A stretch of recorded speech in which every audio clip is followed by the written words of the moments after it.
we're back.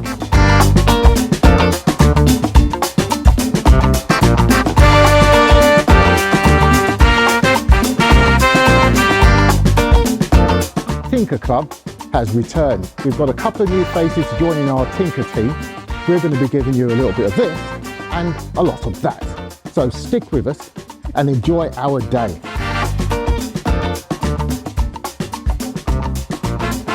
Tinker Club London is about a group of collective car enthusiasts coming together to repair little jobs on cars that are niggling or jobs that need to be done over the course of a winter as the summer season starts. We cover all sorts of expertise, and between us we'll take on most types of repair and hopefully get them out in one go. We have a record so far of never having a vehicle break down and not leave the workshop at the end of a Tinker Day.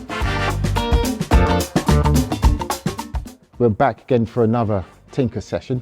Afro Classics Register is the club that we're looking after today. We're looking after just the ladies today, and as usual, maximum 2.5 hours to get the car in and to get that vehicle back out again. The team is now bigger, so we can take on more, which is great. Are we ready to go? I think so. Okay, good luck today, and if you need any help, just holler. One of us will be there to support you. All right, have a good day. Ladies' Day and the Afro Classics Car Club came about by chance meeting. One of the members of the committee said, could we have a Ladies' Day? And I thought, why haven't I had this before? We should have done this years ago.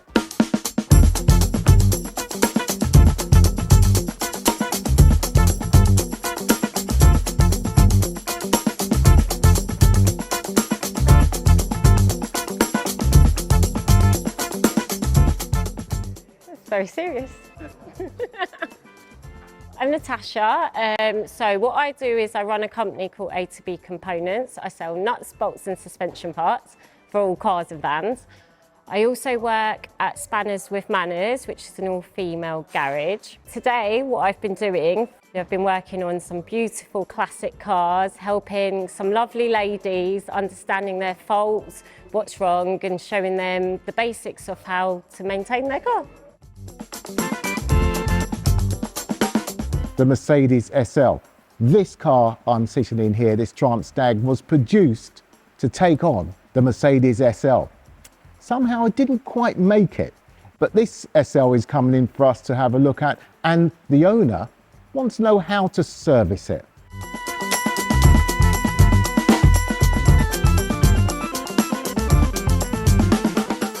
I'm in today to learn how to get a service, and Natasha is my tutor for the day. The coolant will come from this hose into your radiator, the fan will cool it down, and then it will go back into the engine, and around the engine pistons there's little water jackets to keep it cool, and then it just keeps going back round.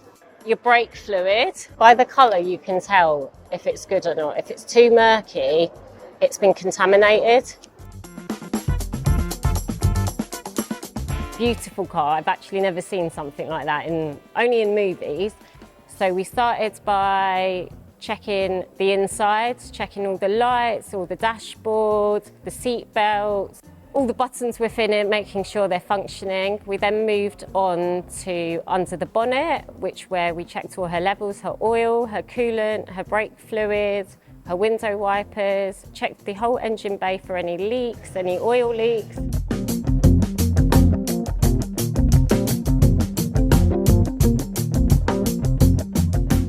Explained to her how she can check it as well if she felt any juddering or anything that wasn't normal when she was driving it.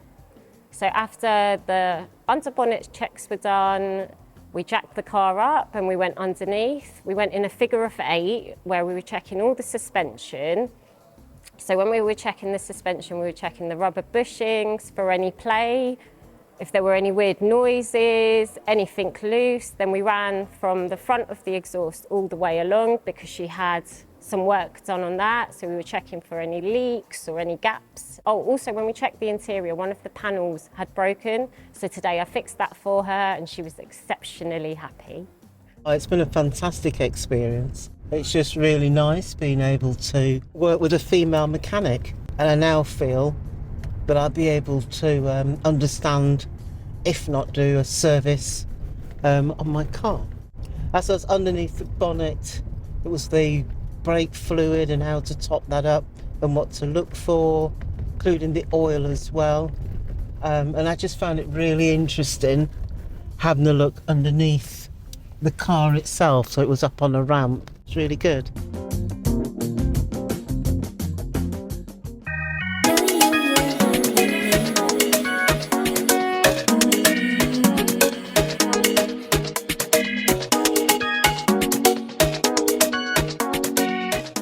Apparently you've got something going on with your handbrake and other bits and pieces. So tell me about the handbrake first. So the handbrake, I'm finding that I'm having to lift it all the way right up before it bites. So Right, okay. I'd like to. Okay, so when you're pulling, right, if you're hearing the clicks, are you counting the clicks? And have you any idea how many, maybe, or not? No, I haven't been counting the clicks. That's fine. Usually with something like this, it's between 5 to 7 clicks. Should pull the handbrake on firm enough to stop it from being pushed or moved. Right? 5 to 7. 5 to 7. Yeah. So I'll tell you what. Jump in now. Normal pressure. Don't touch the button. Just go closer to the edge so you've got more pull. Right. Just pull one at a time. 1, 2, 3, 4, 5, 6, 7. That's quite high. Normally by now that shouldn't be that high. So we've got to open the glove box. Expose the mechanism and see how much adjustment there is on the mechanism, and it might be that we have to go into the wheels as well, but it doesn't appear as if the handbrake is sticking from the mechanism, right? It could be just an adjustment thing. That rubber just covers the plastic that's underneath, so what you need to do is get the screwdriver edge and just kind of flick it that way so you can pick the rubber out. So gently does it. There you go, there you go. Now pick it out, lovely. Use that to unscrew that screw there. All right, so bring it upright, that's it. Anti-clockwise to undo, or lefty-loosey as we say in the trade. There you go, that's it. Right, so unscrew it, it's fairly long, so it'll take a bit of a while. Lift the handbrake gently whilst watching that, you'll see the movement. So what you're doing now is you're stretching those cables, which are connected to the back wheels on each side, and you're expanding the 2 shoes that operate when you pull that. And that expansion of those 2 shoes presses against a drum-like device that then holds the wheels and stops them from moving. So that's the basics of how a handbrake works, the release button. So when you pull and press that, you're releasing the cogs, and that allows you to let the handbrake off. So by adjusting those 2 nuts, you affect the handbrake travel. When's the last time you had anything done to the back brakes? Maybe 18 months, maybe. If you're saying you've had brakes fitted, you may have had brake pads fitted, which is operated by the foot brake, but not the handbrake shoes. So we need a couple of tools, right? Now, if I remember rightly, it should be a 13mm. Oh yeah, lovely, the old memory still works. So you're gonna slide that one onto there. If I put it on like this, that bit of the tool kind of sticks out like that. So if I tried to put this one on, they'd be in the way of each other. But if I just turn that, take it off, flip it around, that kinked end is now out of the way because it's pointing forwards, right? So I can put this one on like that. So the idea is, if you put that like that, hold those 2, and then pull that one towards you. See if you can do it that way. So what you're doing is using that as the lever to pull these 2, yeah. No, I think, yes, you have. I've done it. Yes, you have. Yeah, I've done it. there you go. Well done.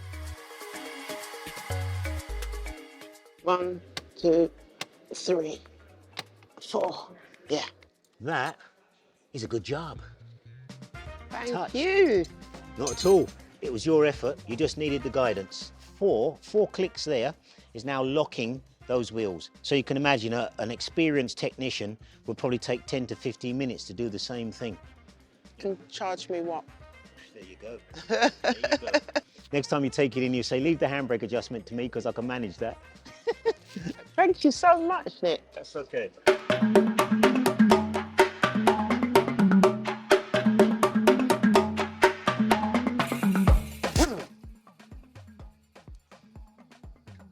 The wheel then becomes its own thing. Now, if that wasn't there, that would already be on the ground. This thing actually allows you to do that.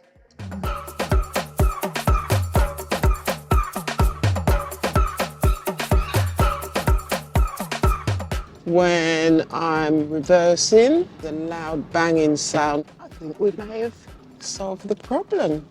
Excellent. It's just what we need. Get in touch with our cars, basic, simple things that we can actually do. I mean, I've been scared to do things before, so it's given me even more confidence to tackle jobs by myself.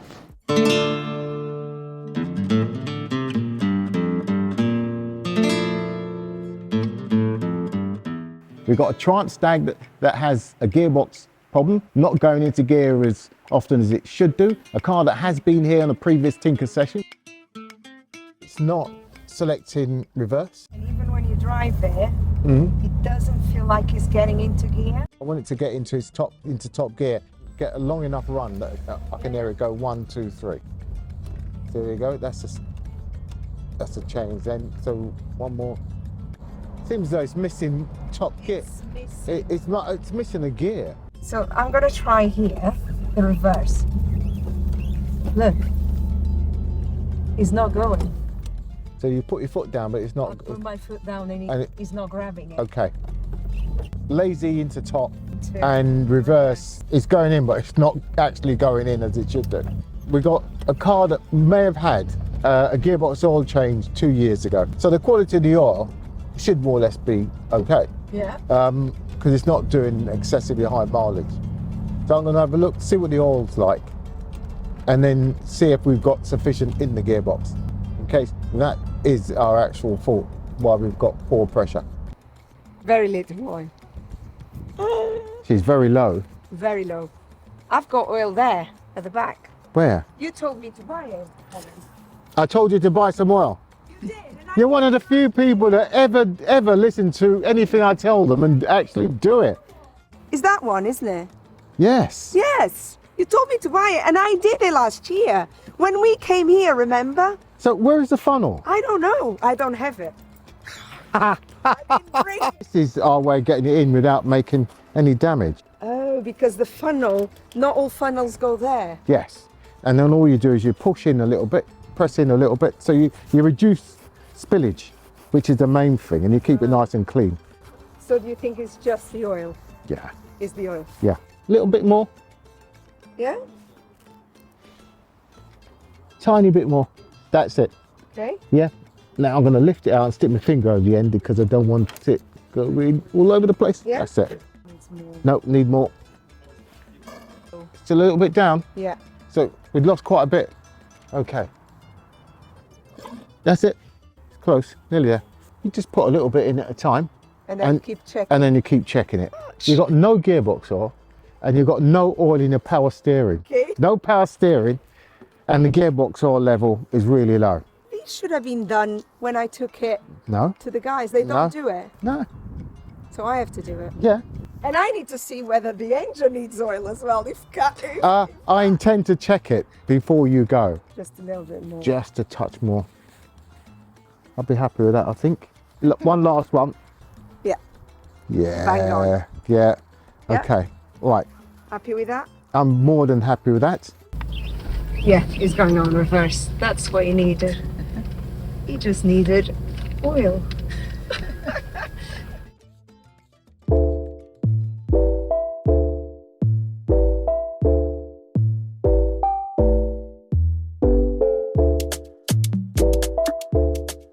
Tony and her lovely husband came in today.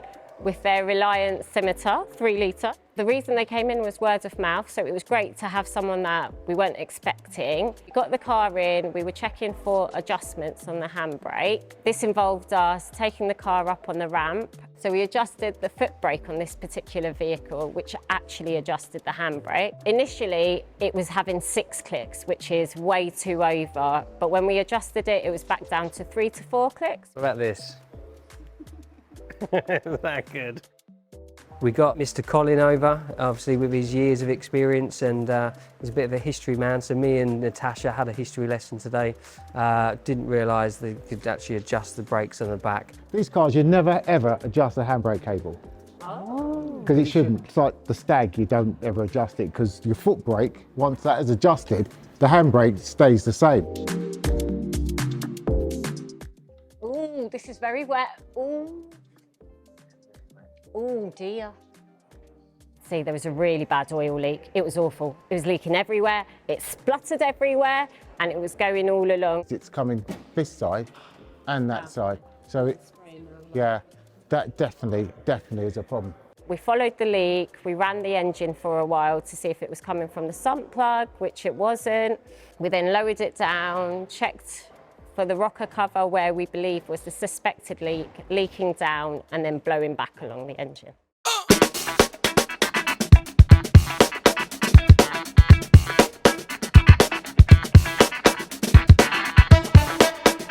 Hi Mel, how you doing? Good. All Good right. to see you again. Yeah, nice to see you again. But most of the stuff that I've helped with has been like, you know, interior stuff. Like we changed the seats around and we had to do some modifications in welding because I'm a jeweler, so I know about metalwork. All right, jeweler. But yeah, Okay. but I don't know as much about engines. So today is about me getting a bit more confident about helping on that side of things. Yeah, great. Working on doing this, my first service to it. That's Okay. yeah. So that's going to be your oil change, Yeah. oil and filter. Yeah. Spark plugs as well you're Yeah, going to do, I've got some, okay. yeah. Yeah, sure. A few other things we can look at just to make sure that everything's okay. Let's get back in. One of the things about these cars is the bonnet doesn't open far enough. Sometimes you wish you just take it off and put it aside. Yeah, that's your distributor cap down there. Okay. So you'll find that this big wire goes into the middle, and then it goes onto a rotor arm that spins around. And as the arm spins around, each time it comes near each of these, the high voltage travels to the spark plugs, 1, 3, 4, 2, 1, 3, 4, 2, and that's how the engine works, yeah. But they all look in good condition, and spark plugs are easily accessible here. We can pop those off and whip them out. One thing that's quite important, we must remember which wires go where. Okay. Yeah, because every engine has a firing order. So this is the bottom of your engine, obviously the sump. This is where the oil lives. Yeah. And so that would be your oil drain plug. Once you crack it off, you always have to sort of stand here and undo it and then pull it out at the last moment. This thing doesn't drive very well, or is it me? Oh yeah, I think that's right. Yeah, you think so? Is it a nice snug feel? Let's have a feel. That's perfect. Yeah. Perfect. Let's test it. Yeah, and then set it for undoing. That's it, yes. Okay. This is the fun part. Okay, as soon as you feel you can turn it by hand, remove the tool altogether. Yeah. And I would stand here. You see where I'm standing? Okay. Because it's going to try and shoot out that way. You just need to come out, you know, quickly. So, well, I don't want to hit you. So. No, don't worry. It's not a violent move. It's just, just bring your hands here. Yeah. Yeah, there we go. Perfect. And that oil looks quite black, doesn't it? Yes. So it's been in there for quite a while. I'll just move this forward slightly because it's becoming more vertical. Okay. Oh yeah, I see. See what I mean? Yeah. There is a washer on there. Can we see that? Yeah. The copper washer. Yeah. And what happens with copper? Copper is used as a washer, as a sealing agent because it's quite soft. So when you tighten this up, it squashes. Yeah. In between But steel. Yeah. you can't reuse it. Oh, you have to change it. And Andy forgot to bring. However, He did say that. however, there is a metal process called annealing. Yeah. Yes, I know annealing. We're going to anneal this. Yeah, I can do that. I'm a jeweler. You can do that, Yeah. And then it should regain its softness. Yeah, exactly, yeah. And be able to seal again. Okay, yeah, I'm up for that. Yeah, great.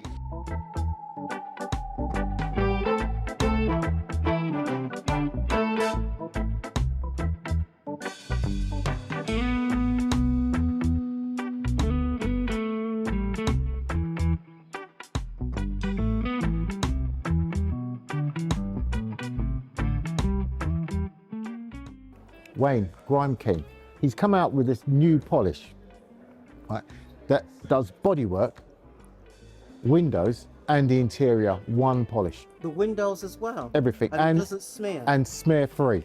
I was at an event in Sussex and it had rained. And of course, I'm trying to get the rain off of mine and then get the polish back on. And he's just turned up and said, look, you could use this. And now I've gone to him, get away, you done it. And I've done one side, he said, I'll do this wing, and I did that one. Mine was smeared, where I tried to clean it off, and then his, absolutely spot on. Wow. No marks on it. And all he said was, take the products and give me a call sometime if you ever want some more. Yeah. I'm going to get him to demonstrate to you how good this thing is. Yeah. Instant car wash. No water needed. You don't need water? No, you don't need water. And that's it? That's it. And it takes away the tar. Yes, it does. And the bugs that you get in the summer. Yes, it does. This is remarkable stuff. There's no smear. Wow.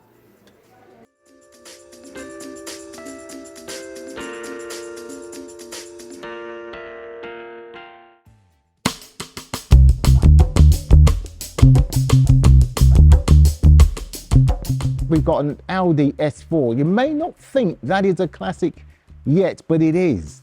It's an early Audi S4. It's carrying, I think, a 4.2 V8 engine. We're not doing anything to the body or the mechanicals of this.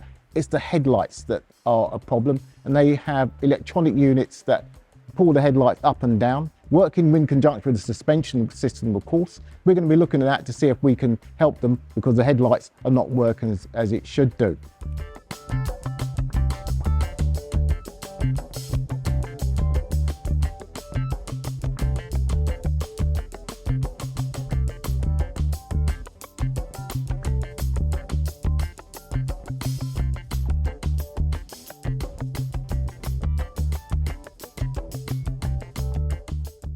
So what we're doing here is basically the scan tool at the moment is just confirming whether or not the light level actuator is working. So we've done an actuation test, and the scan tool is now moving the headlights up and down.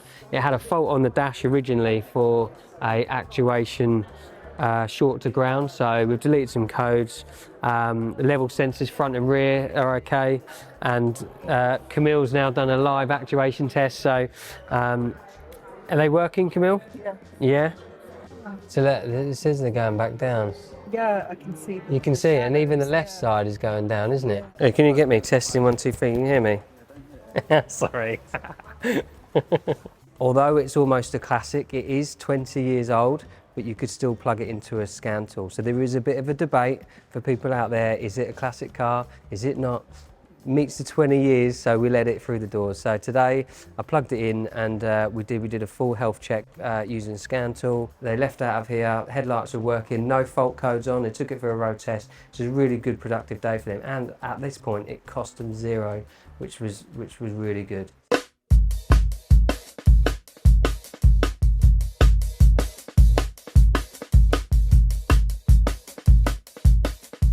Okay, Gene. So nice car. Really liking the car. Thank you. How did you go about getting this car? Well, it was actually a gift from my son. Nice, yeah, nice. It was a gift from, and I've sworn I'm never gonna sell. Yeah. I'm never gonna give it up. No. I'm gonna look after it pristine. It's sentimental. Yeah, it is sentimental. Good. Yeah. No, I like that. So yeah, we'll go around the car Yeah. and show me the issues that you had with it. I'll tell you about how we can sort of rectify them. Yeah. And then we'll go from there. So we'll start at the back, and I can see a dent right near the badge there. There's a bit on the back bumper, obviously where it started to rust here, and it's gone a bit brown. It's sort of left a bit of residue coming down here, you know? So we'd have to address that. We'll get to the root of that, why it's coming. There must be some sort of drainage issues there. So the moisture's getting inside the panel. It's not being allowed to release out. But it's something that it's at a stage now where it's treatable. Okay, It's at a point where we can stop it now before it gets bigger.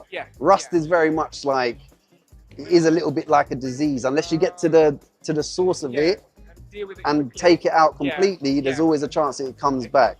Now, to get rust out completely, you have to go right down to bare metal. It is a big job and it is sort of costly. There are ways where we can treat it as a sort of local repair. So that area, we'll treat it, we'll get the rust out, we'll get a nice sound surface for the paint to sit on and give it a nice new paint job without going intensive detail, going right down to the metal. A lot of the cars, it's very rare that you'll find that it's got the same paint that's come out of the factory with. This looks like someone's tried to push this out. This would have sort of concaved in. Right. They haven't pushed it out Properly. Yeah. it will need to come out a bit more. Sure. And again, this is the main important thing. The panel beat that. We'd have to put a very light skim of filler. Okay. Then it's about rubbing it, shaping it. Yes, to make sure it's perfect. Again, yeah. the telltale sign. Right. A bit of rust as well. Yeah.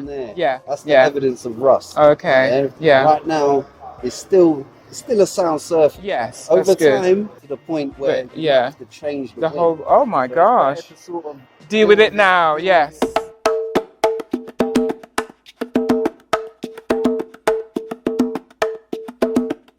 So let's stick with the engine noise for now. Yeah. When did this occur? Was there any circumstance from yesterday? Yeah. Okay, so what was the service that you had done? What did it involve having done?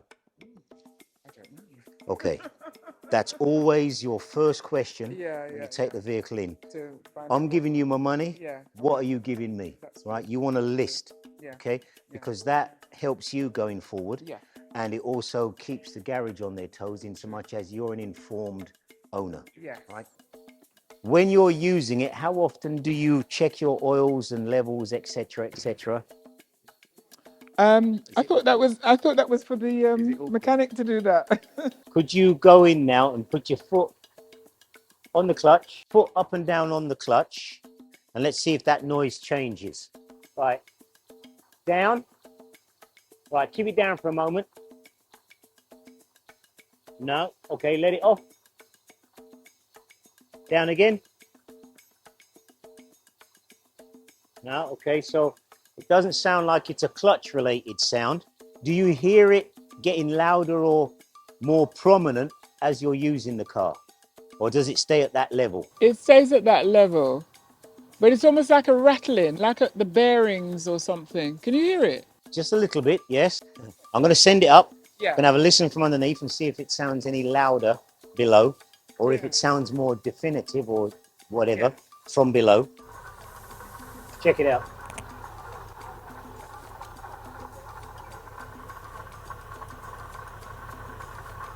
That's it. Yeah. That's it. And the lady said it just started. With the screwdriver, check out the pulley movement on the water pump. Well, it's definitely a bearings collapse. Or a bearing On the not way. so much collapsed, it's On the a way. bearing that's very noisy. Yeah, on the way, I'd say. And there's nothing else external aside from nothing of that heaviness, I'd say. No, the minute I put it on there and you said, right, have a listen, the minute it went in there, that was it. Straight away, that noise just resonated straight through. Yeah, yeah. So it's in that area. Yeah. Yeah, you can feel a vibration. Yeah. Hold on to the screwdriver now. Yeah. Yeah, I can feel it through the handle. Yeah, yeah. Yeah. That's it. That's it. Water pump. Almost certainly. It's got quite a bad bearing on it, and first of all, we thought it was from the intermediate shaft bearing, but it turned out luckily it was from the water pump bearing. So Nick looked at that, that was really good, and when they disconnected the battery as well, they couldn't get the radio code on it. So I got my little gadget out, took the radio out, and then hopefully we've got a code for it and we can get that radio back on. We've got a stag over it. It needs a little bit of paint on it. I just need you to give it an appraisal and let me know how much this is going to cost. Okay. But I reckon it's a Saturday morning's job. That means it's a 3-month bill. You can do this in next to no time. Yeah, a bit of polish on it and it'll come up a treat, won't it? Good. Why are you smiling so much? Huh? Is it because we are near a stag? Yeah. Give it a polish up, see how it comes. That's the first thing to do. What about where it's so, look, Well, yeah, someone's tried to do a patch repair. yeah? Didn't come out great. Over time, you can see its colour difference starting to come back a bit. But I mean, in this condition, it's hard to see exactly what it's going to need. If it was me, I'd polish the whole lot first. Yeah. You'd sort of And then break it down and to see exactly what's going to need doing. While we've got the grime king here, why don't we get him to get the polisher out, do a little section. up there for thinking, Down there down for dancing. for dancing.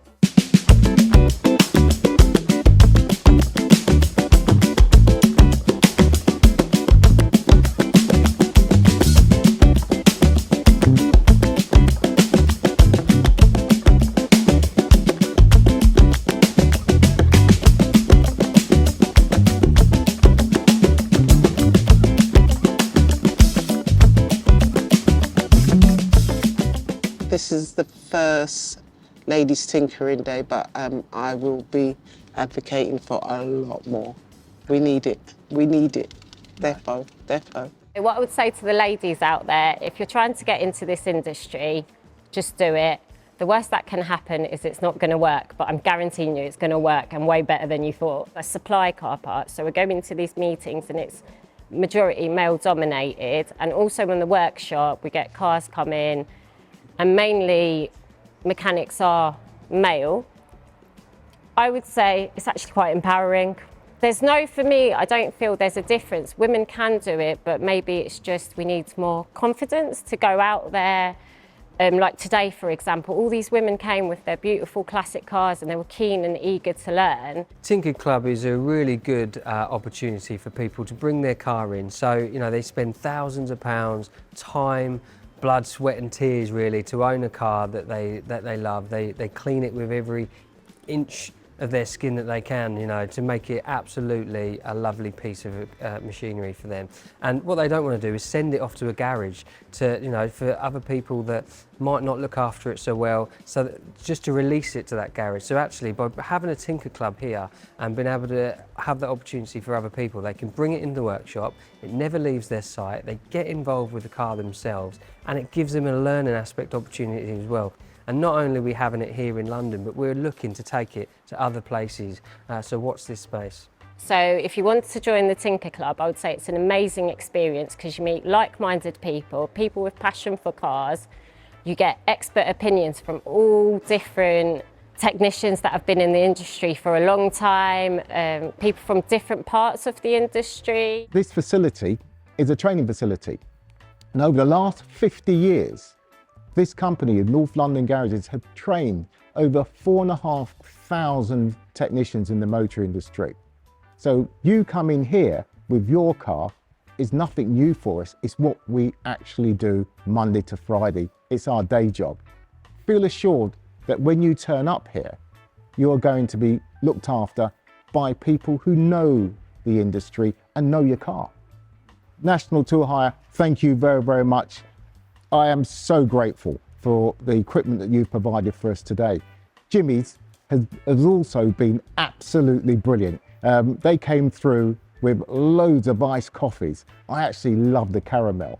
We're looking for anyone or companies that will come in and help to sponsor these events, but come along and show the support as well. You'll be more than welcome. We are not only just working with young people and promoting apprenticeships and promoting people within the motor industry. We're also looking at how we can support the wider industry in terms of repairing older vehicles. It's about the memories that these cars evoke from a time that you were growing up. And for me, it's a time I grew up repairing these cars. Do we have a rule? Does Tinker Club have a rule? I'm gonna have to make the first rule up. The first rule is you need to have a love of classic cars. You don't have to own one to come along to a Tinker Club session. Tinker Club currently is based here in London, but we're actually going on the road. So watch out, because we could be coming to a facility near you. Let us know in the comments where you'd like to see us, because we would like to come to you. If you like this episode, hit that like button and subscribe to Tinker Club. And everyone thinks I go home in this, but actually I go home on that.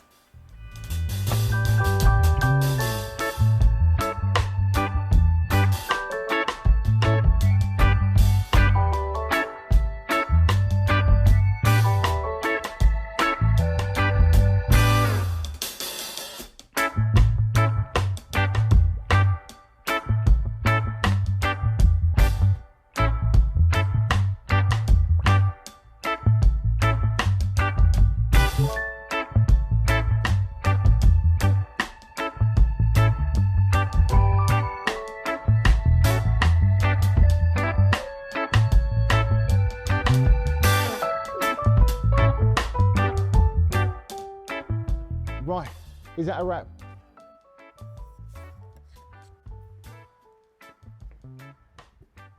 Am I done?